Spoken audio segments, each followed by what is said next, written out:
नमस्कार। मैं अशोक कुमार सिंह अपने यूट्यूब चैनल इन्फोबिया तथा फेसबुक पे सोशल अशोक के साथ आप सभी का इस वीडियो में बहुत बहुत स्वागत करता हूं। आज का ये जो मेरा वीडियो है काफ़ी दिलचस्प होने वाला है, क्योंकि आज के इस वीडियो में हम इंडिया गठबंधन की वर्तमान स्थिति के बारे में चर्चा करने वाले हैं। आप सबको पता है कि जब इंडिया गठबंधन बना तो उस समय ऐसा कहा जा रहा था कि ये जो गठबंधन है एनडीए गठबंधन को कड़ी टक्कर देने वाला है। 2024 के लोकसभा चुनाव में इंडिया गठबंधन एनडीए गठबंधन का सफाया कर देगा, यानी बीजेपी को सत्ता से बेदखल कर देगा। लेकिन वर्तमान समय में इंडिया गठबंधन की स्थिति ये है कि इसके अंदर सब कुछ ठीक ठाक नहीं चल रहा है।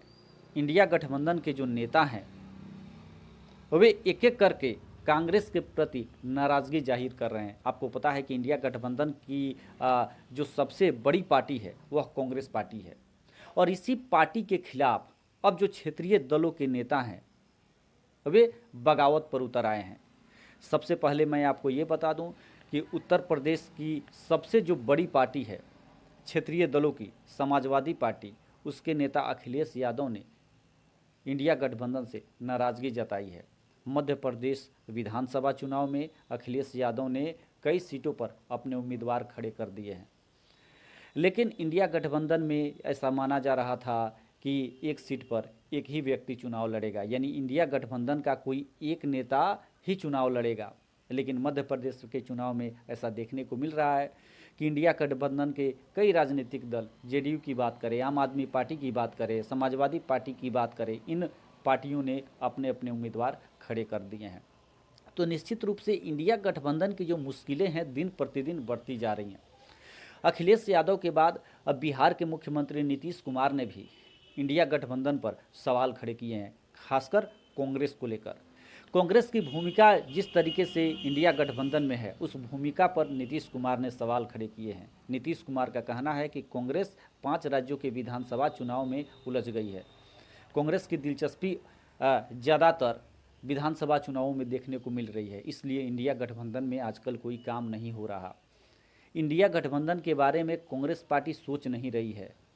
हम सबको साथ लेकर चलते हैं और सबको साथ लेकर चलेंगे। जैसे ही चुनाव खत्म होगा हम लोग फिर बैठक करेंगे और आगे की रणनीति पर विचार करेंगे। लेकिन नीतीश कुमार ने ये जो बयान दिया है, इस बयान के कई मायने निकाले जा रहे हैं। राजनीतिक विशेषज्ञों का ये मानना है कि नीतीश कुमार ने ये जो बयान दिया है, यह बयान इंडिया गठबंधन के लिए अच्छा नहीं है। यानी इंडिया गठबंधन में आज भी सब कुछ ठीक ठाक नहीं चल रहा है।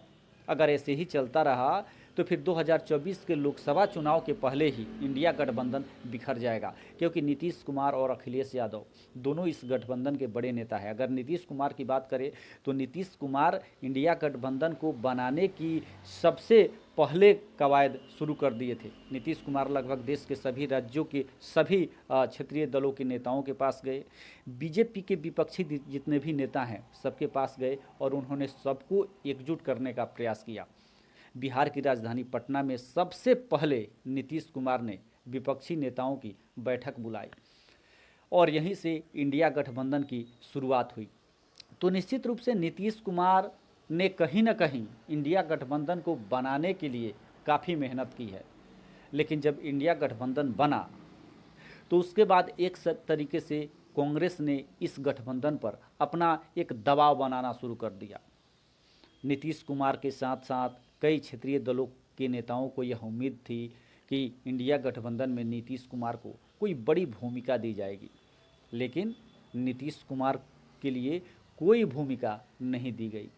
संयोजक भी नहीं बनाया गया इंडिया गठबंधन का। साथ ही साथ ऐसी जो बात चल रही थी कि पीएम पद के लिए नीतीश कुमार का नाम आगे किया जाएगा, वह भी नहीं हुआ। कांग्रेस पार्टी ये कभी नहीं चाहेगी कि राहुल गांधी के रहते नीतीश कुमार को पीएम पद के उम्मीदवार के रूप में सामने रखा जाए। तो निश्चित रूप से कहीं ना कहीं नीतीश कुमार की नाराज़गी कांग्रेस के प्रति दिखाई दे रही है। नीतीश कुमार कांग्रेस के खिलाफ कुछ न कुछ बोलते हुए ज़रूर दिखाई दे रहे हैं। अगर आपको ध्यान हो तो बिहार की जो कांग्रेस पार्टी है, यानी बिहार कांग्रेस के प्रति भी नीतीश कुमार का जो रवैया है वह थोड़ा सा तल्ख दिखाई दे रहा है। तो कहीं ना कहीं नीतीश कुमार इंडिया गठबंधन से दूर जाते हुए दिखाई दे रहे हैं। उत्तर प्रदेश की बात करें तो उत्तर प्रदेश में लोकसभा की 80 सीटें हैं और अखिलेश यादव का कहना है कि जब मध्य प्रदेश में विधानसभा चुनाव की घोषणा की गई तो वहाँ पर सीट शेयरिंग की बात की गई और मुझे बुलाया गया, लेकिन वहाँ पर जाने के बाद मुझे कुछ नहीं मिला, यानी मेरे साथ धोखा किया गया। तो अखिलेश यादव ने भी इशारों इशारों में यह कह दिया है कि उत्तर प्रदेश में भी वही होगा, यानी जो मैं चाहूँगा। अखिलेश यादव का कहना है कि जो उत्तर प्रदेश में लोकसभा की 80 सीटें हैं उसमें से मात्र 15 सीटें ही सहयोगियों को दी जाएगी। तो निश्चित रूप से उत्तर प्रदेश और बिहार के लिए इंडिया गठबंधन के लिए नीतीश कुमार और अखिलेश यादव काफ़ी महत्वपूर्ण हैं। अगर ये दोनों नेता इंडिया गठबंधन से दूर जाते हैं तो निश्चित रूप से आने वाले समय में यानी 2024 के लोकसभा चुनाव में इसका खामियाजा इंडिया गठबंधन को भुगतना पड़ सकता है।